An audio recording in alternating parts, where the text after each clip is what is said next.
Svoje spomine je Janko Oitzl napisal šele v visoki starosti. Končal je rokopis leta 1967, ko mu je bilo 90 let. Dal ga je svojemu zetu Blažu Singarju in mu naročil, naj nadaljuje z rokopisom, z opisom dogajanj po drugi svetovni vojni. On je namreč končal točno leta 1945. Rokopis je potem obležal pri Blažu Singarju in jaz sem ga dobil pred morda 20 leti od njegove žene Pavle, hčerke Janka Oitzla. In jaz sem tekst digitaliziral, potem pa z izdajo v knjižni obliki ali tiskani obliki se mi ni posrečilo, da bi to izšlo. In pred kakimi 10 leti je rokopis prišel v roke Bojku Singarju, vnuku Janka in sinu Pavla in Blaža. No, potem je nastala spet tišina in Bojko Singar me je presenetil februarja 2020, ko mi je predlagal, da bi knjigo skupno izdala, in sicer je naredil kar prevod v nemščino. Kot je sam zapisal, ga je prav stoletnica koroškega plebiscita spravila na misel, da dedove spomine prevede in jih zdaj, ko so se nacionalne strasti na Koroškem, hvala Bogu, ohladile, naredi dostopne tudi nemško govorečim bralcem. Knjigo je strukturiral in dal podnaslove in tudi komentarje. Tako da je njegova zasluga, da je knjiga v tej obliki izšla v samozaložbi. Mojega očeta dom je bil pri domače Arehu na Strmcu v Fari Šentlenar pri 7 študencih. Domačijo je prevzel starejši sin, drugi pa so morali iti s trebuhom za kruhom. Moja mama je bila doma pri hiši, po domače Škrpcu v Kranjski Gori, pisala se je Košir. Pri nas je bilo 5 fantov in 1 deklica. 2 fanta sta umrla še majhna. Jaz sem se rodil 16. avgusta leta 1877. Ko sem bil 2 leti star, mi je umrla mati in ko sem se 1893 učil 2. leto, sem izgubil še očeta. Oče se ni več oženil, ker nas je imel zelo rad. Gospodinja je sestra Liza, ki je bila že 16 let stara in je tako nadomestila meni tudi mater. Ko je bil Janko star 12 let, ga je oče dal služiti v Malošče, kjer je tudi hodil v šolo. Slovenščine se je naučil predvsem pri verouku, nekaj malega v ultrakvistični šoli, ampak tam je kmalu prevladovala nemščina. In iz Mohorjevk, ki so jih radi prebirali, predvsem tudi sestra Liza. Po končani šoli se je šel učiti za mizarja v Beljak. Zelo živo opisuje v svojih spominih učna leta, gotovo tudi zato, ker je bil mojster, zelo glasni Tamiše Krl, zelo surov človek. Opravil je torej učno dobo in se kot pomočnik odpravil na Bolc na Salzburško in naprej na Tirolsko. Tam je ostal do vpoklica 1898 k vojakom. Služil je vojaški rok v Klosterneuburgu in tudi deloma na Dunaju. In pri vojakih se je očitno izkazal, saj je lahko po končanem 3-letnem vojaškem roku vstopil v cesarsko-kraljevsko žandarmarijo. Hitro je napredoval, prve službena mesta so bila v Celovcu in v okolici, potem v Borovljah in še ne 30-letni je postal komandant žandarmarijske postaje ali orožniške postaje na Bistrici v Rožu. Kot orožnik je bil predstavnik državne oblasti, ki je v letih ostrih nacionalnih nasprotij na Koroškem bila nemška. Kljub temu pa je si ohranil svojo narodno zavest in se v poklicu uveljavil gotovo zaradi svoje kompetentnosti, pokončnosti in vestnosti. Na Bistrici je spoznal Urško Kuraš, po domače Kramarjevo, in se z njo poročil. Med leti 1911 in 1918, torej med Prvo svetovno vojno, se je jima rodilo kar 5 otrok, 3 sinovi in 2 hčerki. Dogajanja v prelomnih letih 1918-1920 so usodno vplivala na življenje Janka Oitzla in vse njegove družine. Zato se bomo ustavili ravno v tem obdobju in več zvedeli, kako so se razvijale stvari. Po razsulu Avstro-Ogrske monarhije je bilo ljudstvo zmedeno. Občine so dobile velike lepake z napisom An die deutsche Bevölkerung Kärntens. Župani so jih kar skrili, toda majhne letake so metali iz aeroplanov, da so ljudje zvedeli vsebini. Slovence so kar ignorirali. Orožniške postaje so dobile od deželnega poveljstva v Celovcu ukaz, da bodo v kratkem jugoslovanske čete zasedle slovenski del Koroške. V tem slučaju naj se orožniki nemškega porekla umaknejo brez upora na postaje, ki jih jugoslovanska vojska ne bo zasedla. Države, ki so nastale po razpadu monarhije, so se opredelile kot nacionalne države. Tako so tudi nemški poslanci avstrijske polovice monarhije oklicali Republiko Nemško Avstrijo, ki naj bi vključevala vse nemške predele monarhije in bila povrhu še del Nemške republike. Država Slovencev, Hrvatov in Srbov, ustanovljena konec oktobra 1918, pa naj bi po enaki logiki vključevala tudi vse slovenske predele, tako tudi južno Koroško, kjer je pač bila večina prebivalcev, tudi po uradnem štetju, slovenska. Za bodočo mejo so se kmalu vneli oboroženi spopadi. Sredi novembra je bila določena demarkacijska črta na Dravi, Zilji in Ziljici. In ta del južno od Drave so zasedli slovenski vojaki po naročilu deželne vlade v Ljubljani. Janko Oitzl je vprašal svojega okrajnega komandanta, kaj mu je storiti, in ta mu je svetoval, naj ostane na svojem mestu na Bistrici v službi nove države SHS, ker je vedel, da je Janko Oitzl Slovenc. Orožniki nemškega porekla pa so se iz tega področja umaknili. No, ko pa so slovenske enote potem prekoračili Dravo, je to izvalo oborožen protinapad nemško-koroške strani, znan kot obrambni boj, ali v Sloveniji boj za severno mejo. In slovenske enote so se morale umakniti iz Roža zahodno od Šmarjete. Področje vzhodno od tod, pa torej Podjuvna južno od Drave in Velikovec z okolico pa je ostal pod jugoslovansko oblastjo. No, tedaj je potem kmalu tudi se pojavila na Koroškem Milesova komisija, ki je prehodila nekatere kraje, in v Parizu se je začela mirovna konferenca.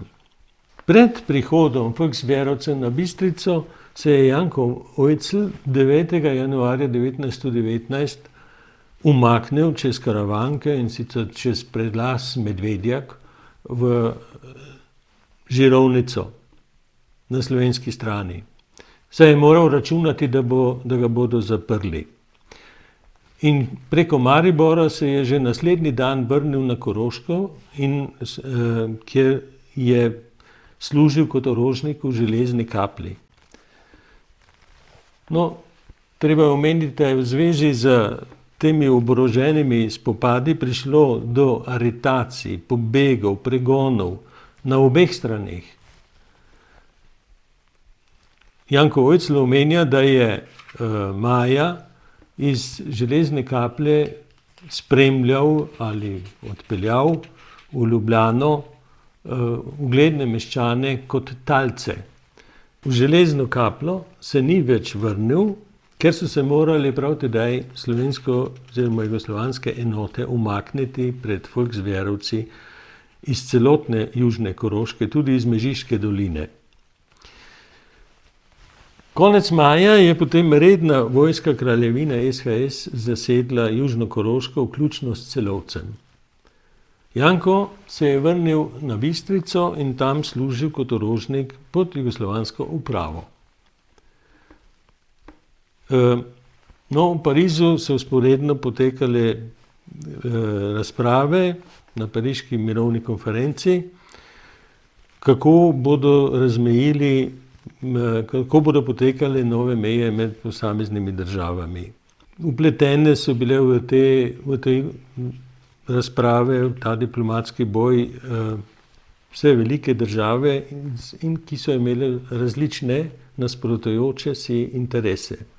Wilson, na primer, je bil za mejo na Karavankah in so ga morali šele prepričati, da je pristal na plebiscit. Plebiscit je bil nekakšen kompromis in kompromis je bila tudi razdelitev plebiscitnega področja na cono A in cono B. V svojih spominih opisuje Janko Oetzl predplebiscitno propagando. Zavezan zakonom in etičnim načelom pravičnosti je kot orožnik ravnal nepristransko in se je pri tem nakopal nasprotnike na obeh tedanjih konfliktnih straneh.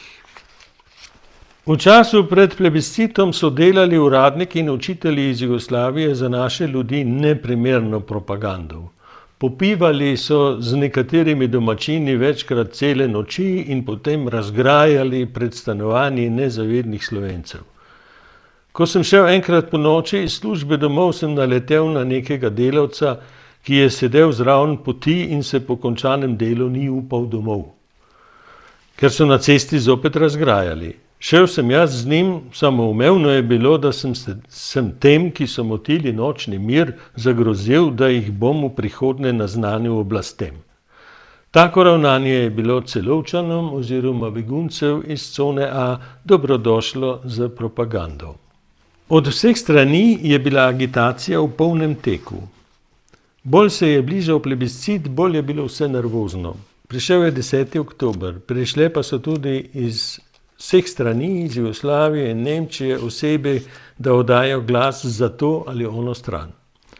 Več teh oseb še nikoli ni bilo v naših krajih, pač pa so bili njihovi predniki od tu. Ko je bil objavljen končni izid plebiscita, so bili vsi zavedni Slovenci potrti. Na Bistrici je 55% glasovalo za Jugoslavijo, dočim je občina Šentjakob popolnoma odpovedala. Začelo se je novo sovraštvo. Na dnevnem redu so bili pretepi in tudi požigi. Na Bistrici so neznanci zažgali Tomažev kozolec, ker so sumili, da je Kuraš, po domače Tomaž, glasoval za Jugoslavijo. Tudi podnevi so bile napadene posamezne osebe in družine. Meseca novembra je prevzela cono A nemška uprava. Jugoslovanski uradniki in orožniki pa so se morali umakniti v Jugoslavijo. Tudi jaz sem šel z njimi za nekaj dni, kakor sem mislil, da se doma vse pomiri. Družino sem pustil na Polani. Janko se je vrnil na Bistrico začetek aprila 1921.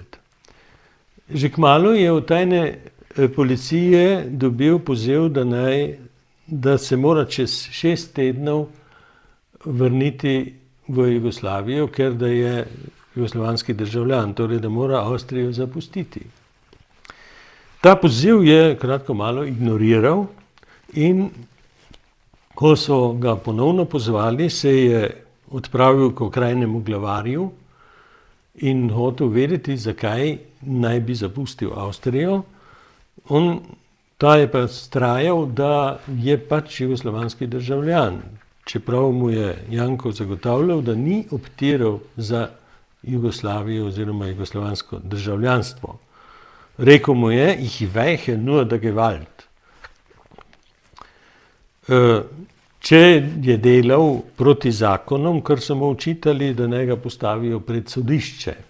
Nadalje sem glavarja, našega službenega šefa, še vprašal, če se še spominja, kako sem po razsulu monarhije prišel k njemu in ga vprašal, kaj bo z nami.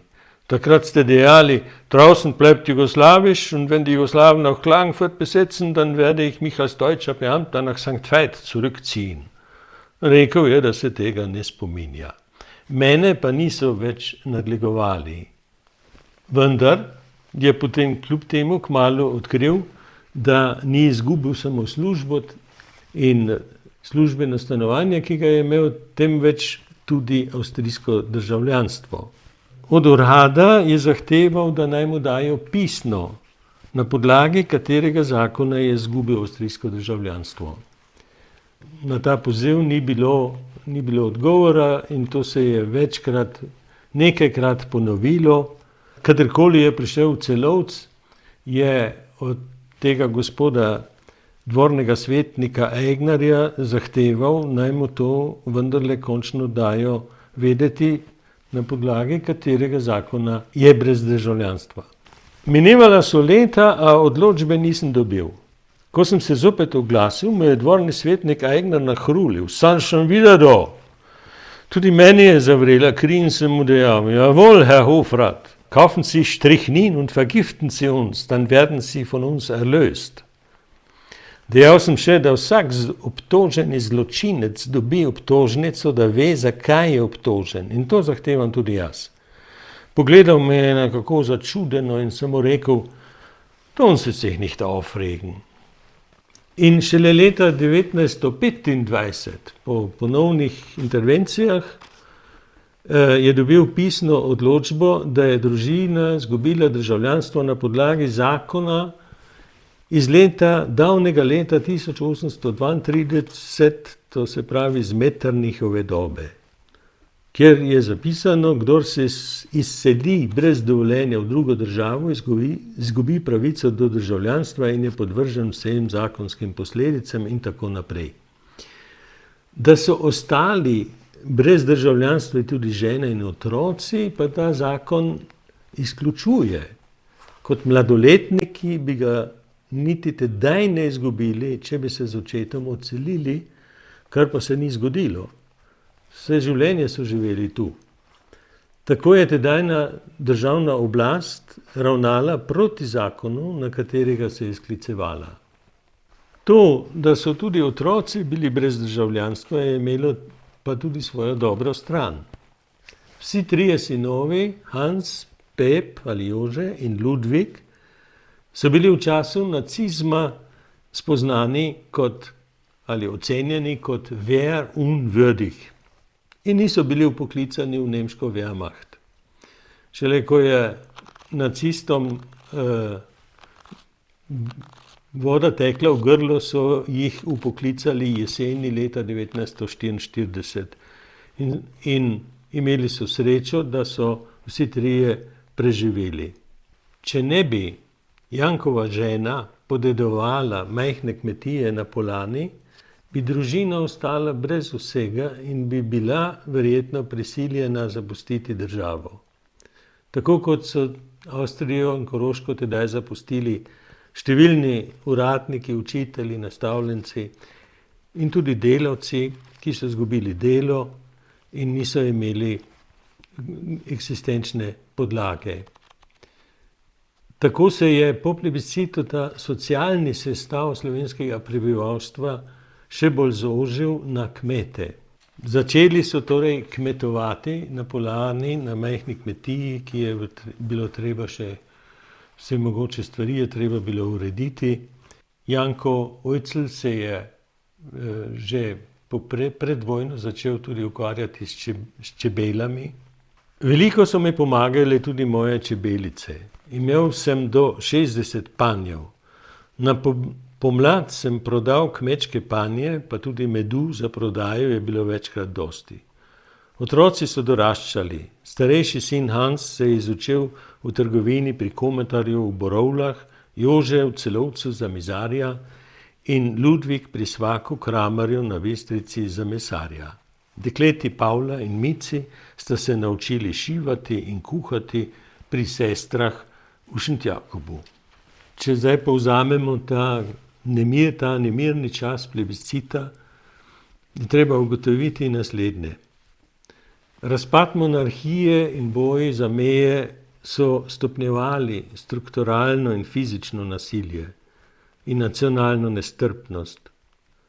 Oboroženi spopad je zahteval 430 življenj, 274 mrtvih je bilo na avstrijski strani, 156 na slovensko-jugoslovanski. Na obe strani so ljudje bežali ali bili pregnani. Obe strani sta jemali talce, hujskanje, žalitve, poniževanja, denunciacije, laži so bile na dnevnem redu. Po plebiscitu naj bi zavladal pošten mir, ki bi zagotavljal preživetje tistih, ki so bili in se znašli na strani poražencev. Cilj politike nacionalnih držav, in to ni bila Avstrija, ni bila izjema, je bilo jezikovno poenotenje državljanov, v našem primeru ponemčenje. Zanimivo je tudi pogledati, kako so znotraj Oeclove družine, ki je bila mnogoštevilna, kot vemo, kako so se različno politično opredeljevali. O tem nam nekaj pove zgodba Jankovega 10 let starejšega brata Mihe Oecla. Še v 19. stoletju se je z družino preselil v Log pri Kranjski Gori in tam opravljal ugledno službo gozdarskega in lovskega čuvaja. Z ženo Anno, prav tako doma z Zilje, sta imela 16 otrok. Miha do leta 1936 brez državljanstva je videl prihodnost v avstrijski in potem nemški usmeritvi, za razliko od Janka. Umrl je 1943. leta. Po vojni je nova jugoslovanska oblast družino proglasila za Volksdeutscharje in del družine je bil pregnan. Za 2 leti se je morala na Koroško vrniti tudi Mihova žena Ana. Potem se je vrnila v Kranjsko Goro. 2 sinova sta postala žrtve povojnih pobojev. Vse 3 vnuki so zbežali v Avstrijo in naprej v Kanado. O tem je vnukinja Mihe, Marija Švagl, pred leti izdala čudovito knjigo, zelo obsežno, spomini enega od teh, ki je prišel v Kanado, Valija, in pa z podrobnim opisom potomcev, številnih potomcev Mihe Oecla. Knjiga nosi naslov Polet v svobodo. Janko Oecl opisuje pa tudi dogajanja v medvojnem času, naprimer nacistični puč leta 1934 in prihod nacistov potem.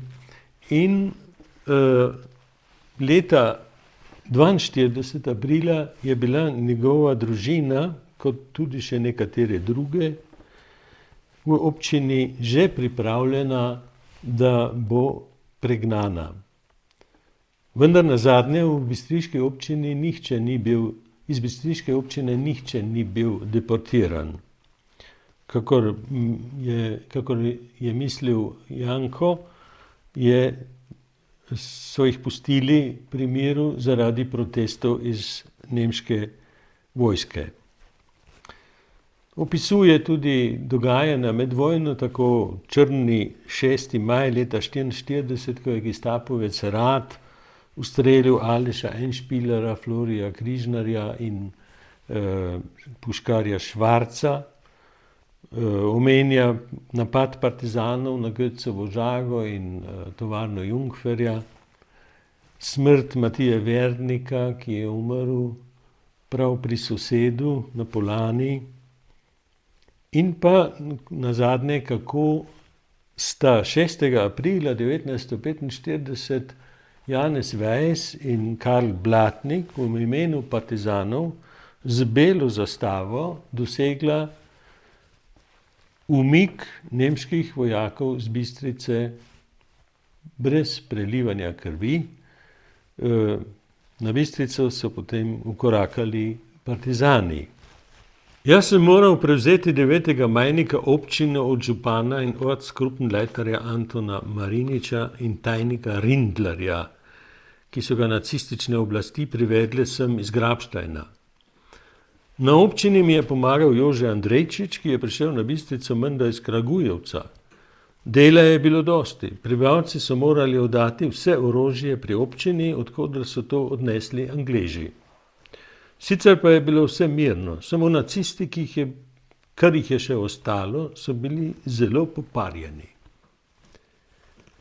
Glavne kričače pa so odvedli v taborišče v Wolfsberg. Po razsulu Tretjega rajha je prispelo preko Strugarjev na Bistrico okrog 700 jetnikov iz taborišča na Ljubelju, večinoma Francozi in Poljaki. Na Bistrici so se ustavili. Občina je takoj kupila neko govedo in ga dala na razpolago sestradanim jetnikom. Ker so se tu zadrževali 3 dni, sem rekviriral še eno govedo iz občine Svetna vas, in sicer od nekega kanaltalerja, da smo jih nasitili, predno so odšli proti zahodu, ker proti Celovcu je. Sredi stavka se konča njegov zapis. Žal Blaž Singer ni nadaljeval z zapisovanjem povojnih dogodkov na Bistrici in širše. Janku Oitzlu so tudi po vojni še enkrat odklonili, da bi postal avstrijski državljan. In šele leta 1950 je dobil avstrijsko državljanstvo, in sicer avtomatično, ker kot so ga dobili številni drugi. Šele po ženini smrti 1956 so mu priznali tudi majhno pokojnino in s tem je bil tudi socialno zavarovan. Moj dedi Janko Oitzl je bil pokončen mož visoke postave, ki se je vedno zavedal svojega pokolenja, pripadnosti slovenskemu narodu, nastopati proti krivici, braniti resnico in človekovo dostojanstvo. To je bilo za dedija važno in glavno življenjsko vodilo. Pričakoval in zahteval je to tudi od svojih potomcev.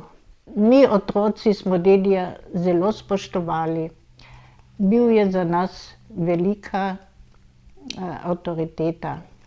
Povedati moram, da smo dedija vikali in zato bom tudi sedaj v svojem pripovedovanju ostala v tej obliki, tako ker mi je bliže in je enostavno bolj pristno.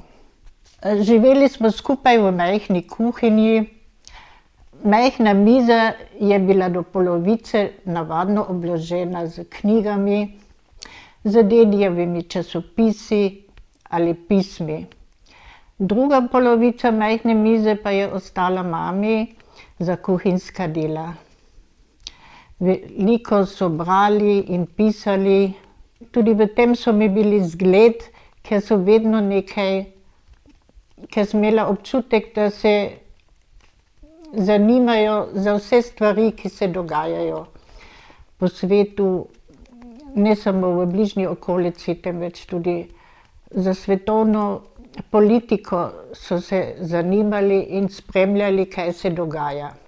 Z velikim zanimanjem sem poslušala, ko so pripovedovali o svojem pestrem življenju. Tudi kultura jim je bila važna.